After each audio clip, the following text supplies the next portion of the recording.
According to the National Institute of Mental Health and the National Institute of Health, 1 in 5 Americans deal with at least one mental health issue. As recently as 2020, the Institute reports that approximately 52.9 million Americans dealt with mental illness in 2020. Meanwhile, according to the Canadian Association of Mental Health, at least 1 in 5 Canadians also deal with mental illness.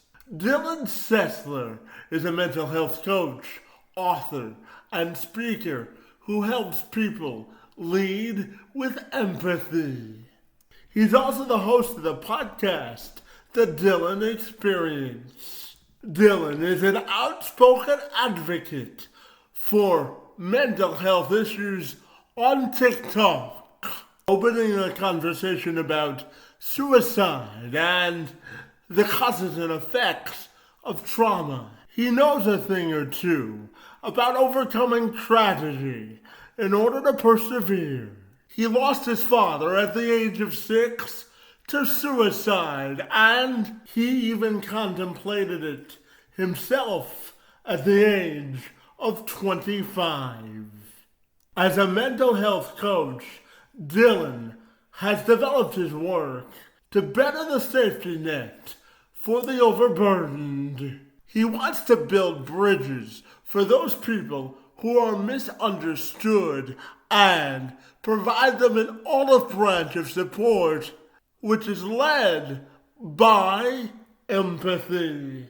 He joined me this week to have a conversation about the importance of talking about mental health and the resources available, both internal and external, in order to win your mental health journey.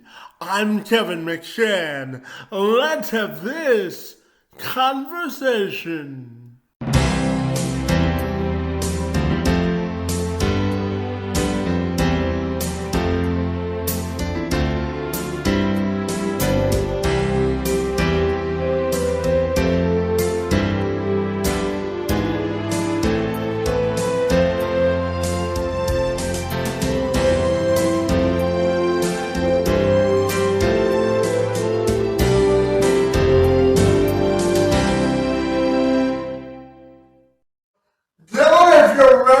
Take a moment to welcome you to the program, and I'm super excited to learn all about your journey in mental health, buddy. Great to see you today, and thank you for taking a few minutes, buddy.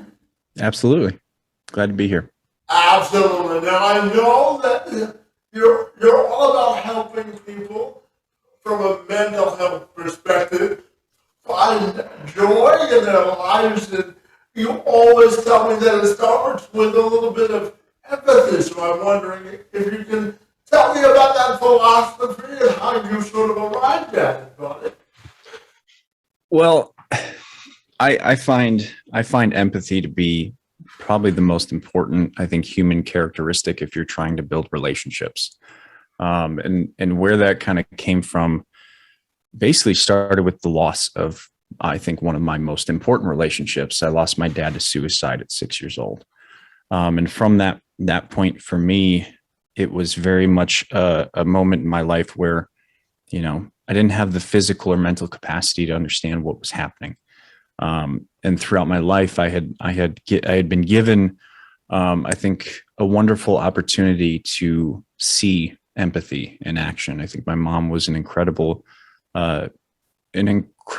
woman and mother to give me what she gave me and show me the empathy that she showed me.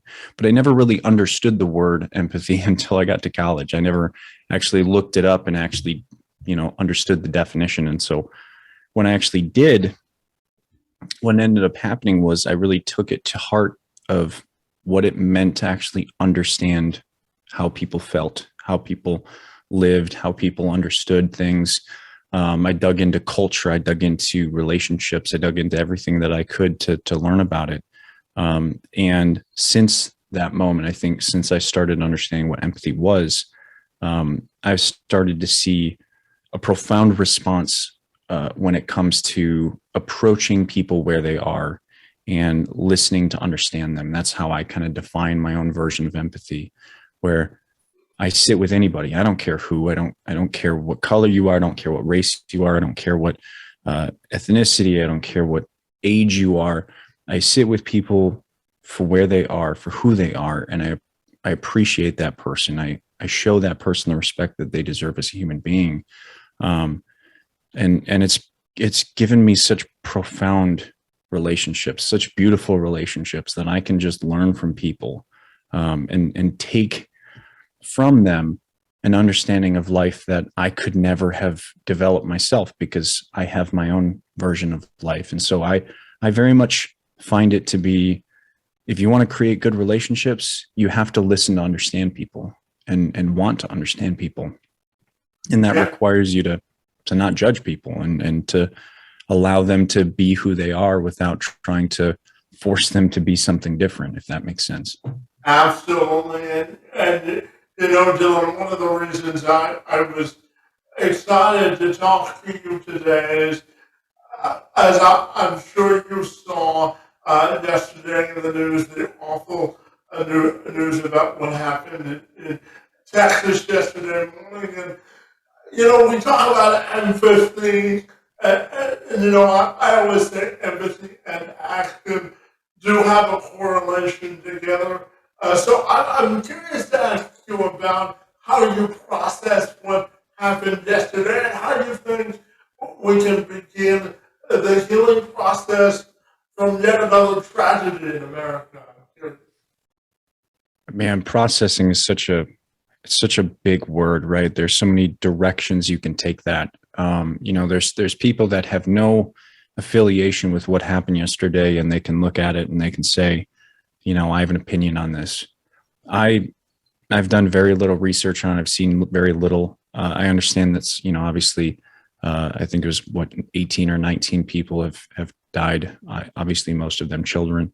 I don't presume the right to know what happened. I don't presume that I understand what happened. And so I think empathy starts there. I don't know. Right. And processing, for me, I think is very important to start from that direction where I do not know. And it's important for me to understand what happened, you know, and to look into what happened, because we can make a lot of decisions, and we can make a lot of, we can create a lot of opinions without understanding anything. And those might be wrong. I don't know. And so I like to always take the step back. Right now, obviously, parents of those children, siblings, you know, relatives, people within their families don't have that luxury, right? They have to process what happened up front, and it's incredibly hard. And that is, I think, what's most important is you take the politics out of it, right? You've lost someone, and you approach that grief now, right? I think far too often we've taken mass shootings and we've created a political maelstrom out of them, on both sides, right? The gun industry, as well as, because I've been a part of the gun industry. I think both sides take them to extremes, and we don't give families the right to really just grieve, and approach this loss. It's tragic. It's incredibly tragic, and it's something that cannot be matched in its, you know, in its difficulty. It's so incredibly hard to face something like that. But if you want to start with empathy, you start with listen, right? Listen and understand, and learn a little bit about what it feels like to go through that, and then approach the conversation with kindness and compassion for the people that have lost. And I think that's the best way to start. Yeah, absolutely. And when we talk about mental health and empathy, I also think there's a connection there that has to be sort of synergized and made. When you look at mental health, and also wanting to be empathetic to mental health challenges. How do you think we can sort of bridge the gap of understanding enough so that we can make progress in the area of mental health? That's a good question. I think if you want to make progress, you have to recognize both sides, right? And we can use what happened yesterday as an example, right? You can recognize one, that there are people who have lost, and then I think this is probably the more important part. There's also someone that ended people's lives, right? And we can demonize that person, and we will, right? And I don't think that's necessarily a wrong thing. But until we dig into why that person made those decisions, not just the superficial legal answer of, this person created a manifesto, or this person did this or this or this, right? Why was that person put in a situation where they thought it was the right thing to do to end people's lives, not just people, but children's lives? And we need to really start understanding that evil exists, right? It's not the evil that we look at in the superhero movies where, they come from a different planet or anything. These people are human, right? And humans can fundamentally one day be a good person, and the very next day, because an emotional experience or a difficult experience can turn them into someone that is not recognizable, someone that we didn't expect, and they can become absolutely and profoundly evil. And so if we don't be mindful that there is two directions that we need to start understanding mental health from, where we want people to be good, but people can also be remarkably bad. If we don't start recognizing that side where violence comes from, where anger, kind of develops these pathways, we're losing out on, I think, a really important piece of the structure. Yeah, and when we look at a living life, and I know based on your personal tragedy, you have a unique perspective on this. So I'm going to frame my next question this way, Dylan. What do you think, in your mind, it means to maximize your potential and maximum experience in life? I think it's to understand you, right? I mean, you're no stranger to this, right? There's what you do is not easy for you, I can imagine, but you have the ability to yet look at yourself and say, regardless of what is hard, I want to do, right? But I imagine that you also look at yourself and say, there's value in me, regardless of whether I do or not. And I think that is a really profound place to begin. I think you and I have a lot in common in that area where we offer ourselves, but we don't find value in just what we offer. We find value in the fact that I'm still alive and I'm still going. And to maximize that potential really isn't, maybe maximizing potential isn't necessarily the goal, right? Because that may be, not to say it's capitalistic, but it's something that, your parents want you to do more than what they did. And so maybe the real question is, what do you want to be, right? Do you want to be happy with yourself? Do you want to be comfortable with yourself? Do you want to be at peace with yourself? It's not about, do I want to be an accountant? Do I want to be a soldier? Do I want to be a podcaster? It's more about understanding, I think, the characteristics that make you, you. What I have been through has made me profoundly good at all the things that I do now. But I only found that through really looking at myself and saying, are you comfortable with yourself enough to have these conversations and to share the undoubtedly quite vulnerable places of what makes you, you? Yeah, absolutely.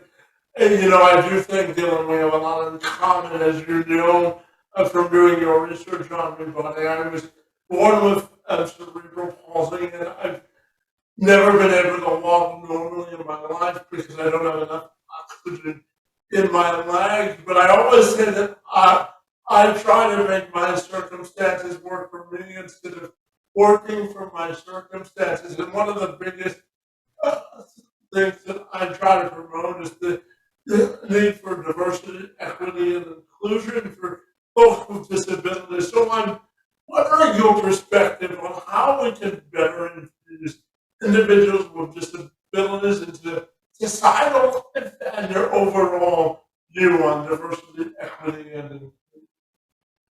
Well, I think it's so backwards to look at how I think culture has historically looked at people with disabilities, right? Where it's there's almost these, I think there's two perspectives, where there's this nature perspective where it's kill or be killed, right? And there's also this society perspective that is, we can foster people and help people and support people. And I think too many people focus on this idea that it's kill or be killed, and if you're not able, you don't deserve to be a part of society. And that just doesn't work anymore, because we have the technology, we have the appropriate support structures that we can in place. It's, the question is, do we, right? And so ultimately, I think most people, right, and I don't have the numbers on this, but most people throughout their lives become disabled of some sort, right? I'm a disabled veteran, right? Does it show? Does it functionally show? Not really, because it's more of a prolonged, I had a knee injury, and that's eventually going to become disabled more than likely because of what happened to it.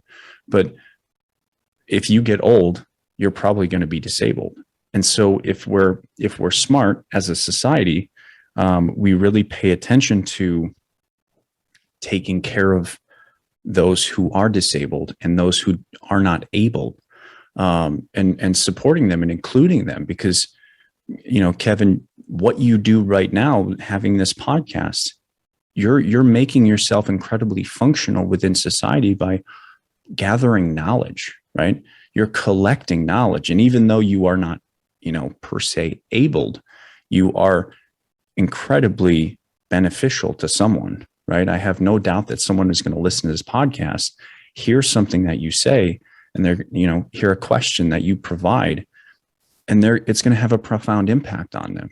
And so what we have historically looked at as able or functional or, operable, we are now coming to a point where we can provide work, we can provide support, we can provide things to people that historically have not been able in the past because of lack of technology, lack of support, lack of funding. We can provide them with things that allow them to be more functional in society and provide. And that, I think that's an incredibly good thing. And so this idea of diversity as well as inclusion, though it comes with, I think, a shaky kind of structure right now, I think ultimately it only benefits people in the long run. And that's how I think. I think in centuries, not decades or years. And so I'm thinking about, in 50 years, I'm not going to have the capacity to probably walk upstairs because of what I've been through. So, help a brother out and make some ramps if you have to, and that's not the only thing, but there's so many things that we can start doing for a community that only gets more people every year to be more inclusive and supportive. Yeah, building bridges of inclusion is so vitally important, isn't it? Right. Yeah, absolutely. And going back to the central nucleus of our conversation, Bill, I'm wondering your thoughts on your definition of perseverance in overcoming a tragedy, since you have such an authentic experience doing it. So I'm curious, how do you define perseverance, and how do you think others should look at it as well? Wow, that's such an interesting question. Perseverance itself alone as just a word is quite easy to define, but what we're talking about here is quite difficult.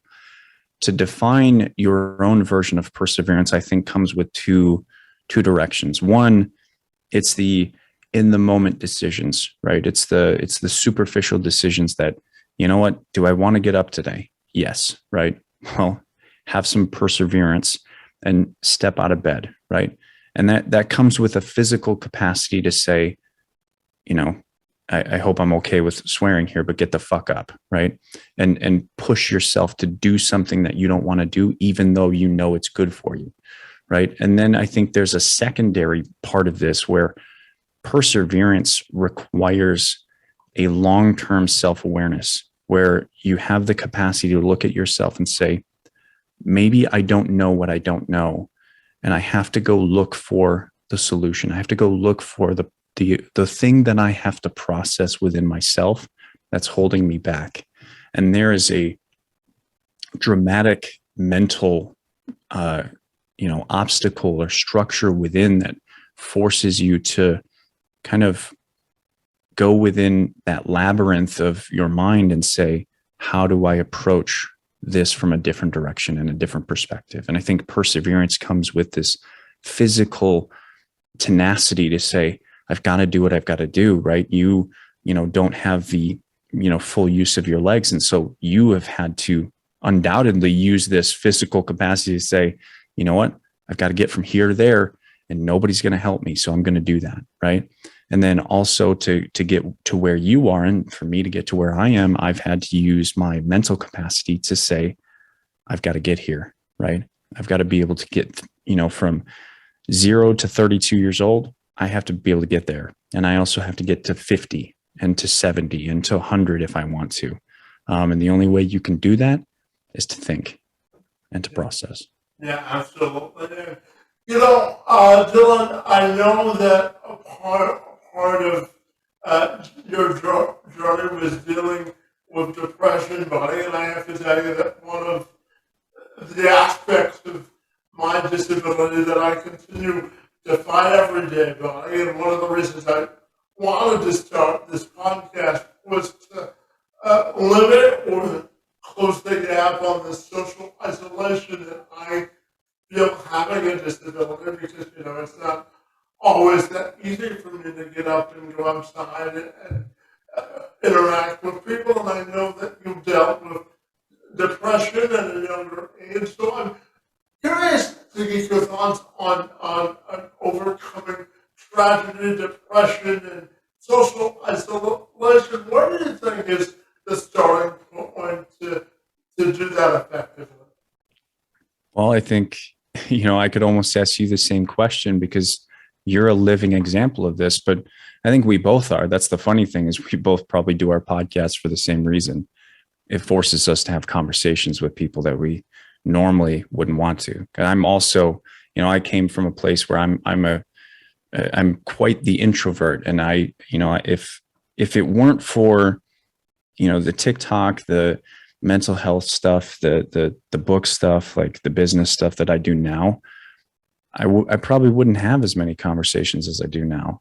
And it's, to me, I find myself in such a remarkable place where I get to have conversations with people like you, Kevin, and you get to have conversations with people like me, where if podcasting hadn't been invented, we would be probably socially isolated.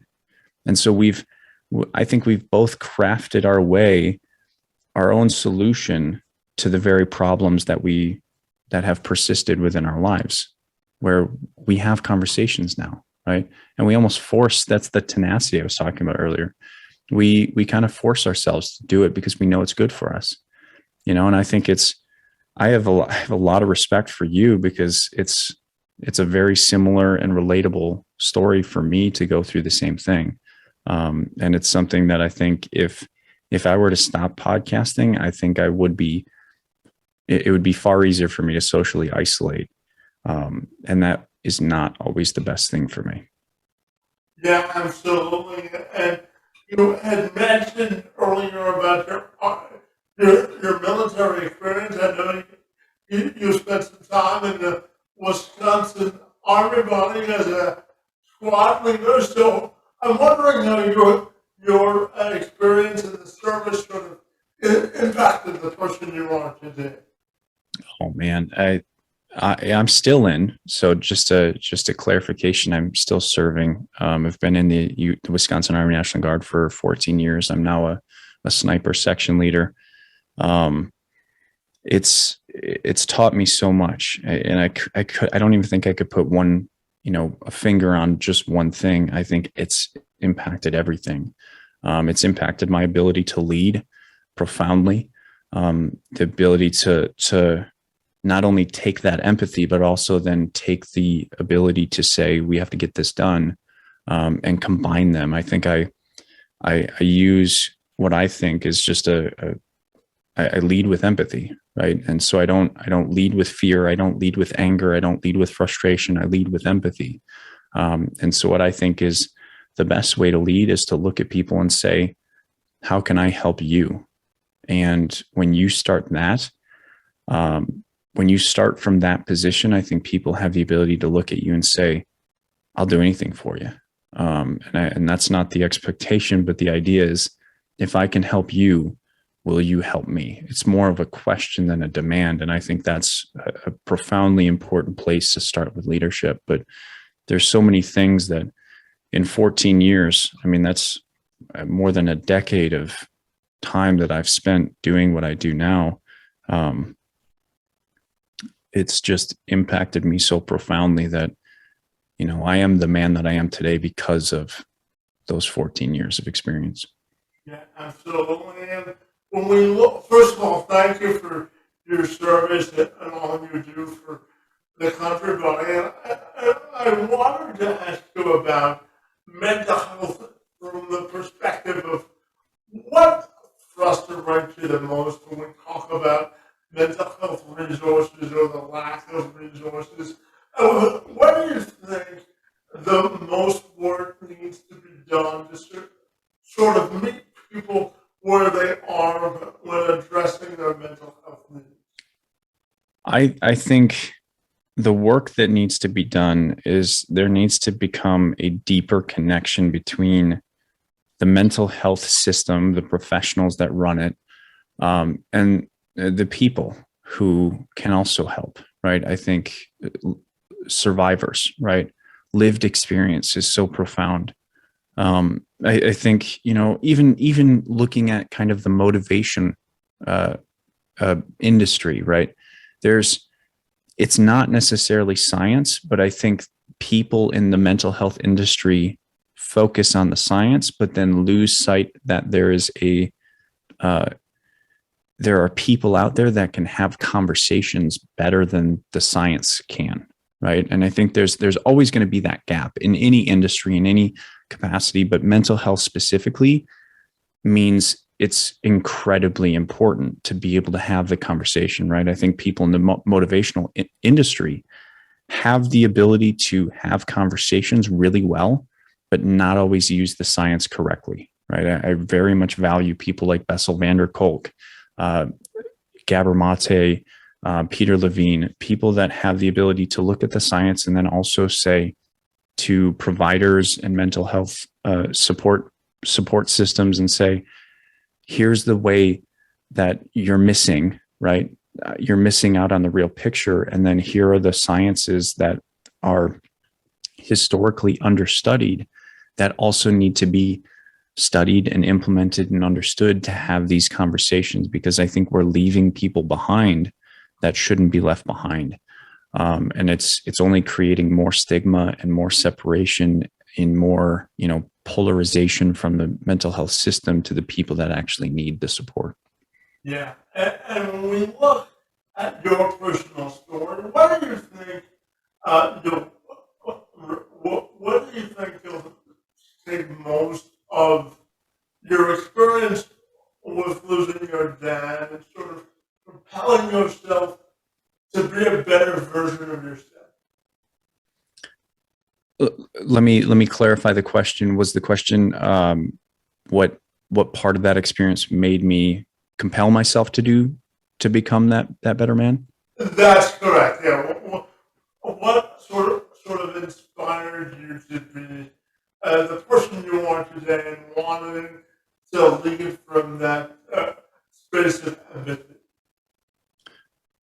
that's a question I don't know if I've ever thought about. Which is fascinating because I try to think of most questions that I'll probably be asked. Um, I don't know if it could be one thing. If there's in the grand scheme of my life of how things have presented themselves, I don't know if I ever found myself in a situation where I have to be a better man or I have to be the best man. I think I found myself in a situation where if you don't change, you're going to die. Because I found myself at 25 with a gun to my head, thinking I was a burden and I was worthless and I had no value. And I think that change manifested itself in me becoming the man that I am today. But I don't know if I've ever looked at it from a direction of to be a better man or to be the best man. It was, I think what changed at 25 was the idea of forcing myself to approach my values, and to approach values in general and say, how do you actually define these? Because clearly they haven't worked. I had to redefine what I thought was integrity. I had to redefine what I thought was love, and respect, and all of these things that kind of developed my core of my personality. But what I realized is that I had developed those for other people and I had never developed them for myself. And so I think that moment where I nearly ended my life was a moment where I had to approach myself and say, if you do nothing, you will die. This will happen again. And that was really the impetus for me to say, okay, let's rethink this. Yeah, and I thank you so very much for sharing that, Dylan. And I'm wondering your thoughts on how your life experiences have been your best teacher of wisdom, and how do you view wisdom and experience in life, and how valuable it is to you. Oh, wisdom. I mean, wisdom is, I think, knowledge gained by experience. And I think when you learn something by experience, it never leaves you. That's, I think, what is so valuable about it is that if it becomes wisdom, it's because what happened was profound. It had meaning, and we are meaning making machines. So we humans, and when we develop a meaning within ourselves, I think it becomes so just downright powerful within us that we're willing to fight to defend it and to even die for a cause that isn't necessarily right, because we've made meaning out of it. And so, wisdom is both, I think, good and bad, because if it's wisdom that is beneficial to you, awesome. But if it's wisdom that is beneficial to you, but profoundly bad for other people, right? I think you can look at people like Hitler and Stalin and think that they thought they were doing the right thing. They really did think they were doing the right thing, and that's just not the case. And so wisdom at its core can be profoundly good and yet profoundly evil. And to always, if you want good wisdom, be careful and be mindful of your wisdom and learn what is really right and what is really wrong for you. Because if you're hurting other people at the expense of what's beneficial for you, that's just not a good thing.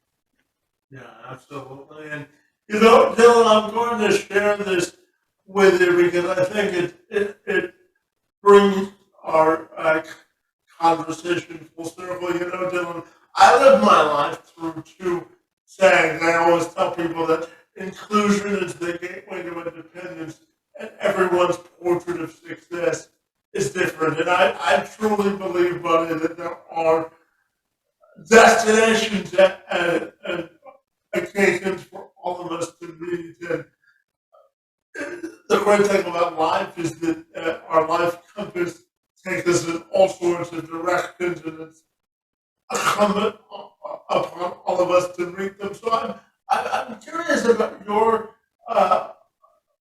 parting message to everybody who may be listening or watching this today, or whatever, or they consume this, about the importance of celebrating life and sort of maximizing it to the full? Oh man, if there was just one thing I could say, right, it'd be, don't be silent, right? Don't hold yourself within yourself and allow yourself to actually express what you need to express. Hold your space for you, and that ability to communicate your needs and your wants and your desires, because that is how you craft a good life for yourself. Because we never live our lives in a vacuum, right? And so if you recognize that you have wants and desires and needs, most importantly, learn how to communicate them. If you need help, find someone, right? Find someone that can help you communicate those needs. But ultimately, the only person that's going to be able to support you and defend you and care for you for your entire life, if 100% of your life, the only person is you. And so don't be afraid to fight for it. Just make sure you're fighting in the right direction, and don't fight yourself. Yeah, absolutely. And when you look at the totality of your own life, Dylan, I wanted to ask you about your own individual and personal legacy. How you may want that to be defined. Oh man, I'm only 32, so I don't know if I'm ready to answer that question. If I'm being honest, what do I want it defined as? I would love to be, I would love to be defined as a man that made mistakes, but a man that had the ability to look at himself and hold himself accountable, and to step into making a comeback. I think that's a powerful story, and I think it always will be. I just want to, I don't know if I want to be remembered for anything specific. I just want people to take what I give, and learn it, because me being the only person saying some of this stuff is not going to solve anything. I'd rather be remembered for creating good leaders than be remembered for changing the world, because I want what I say to be implemented, not just remembered. Yeah, absolutely. And tell me, Dylan, if people want to get connected with the good work that you do, buddy, what's the best way they can do that? You can find me on TikTok, Instagram, YouTube, Facebook, DylanSessler.com. My podcast is The Dylan Experience. It's, you can find me all over the place. I'm happy to connect with you. Well, Dylan, I have to tell you, I thoroughly enjoyed our conversation about the importance of mental health, your own personal journey, and all the good work that you do to lead with empathy, buddy. I really want to thank you for being here today and for your work in the space. It's most appreciated. Thank you, Kevin. I appreciate it.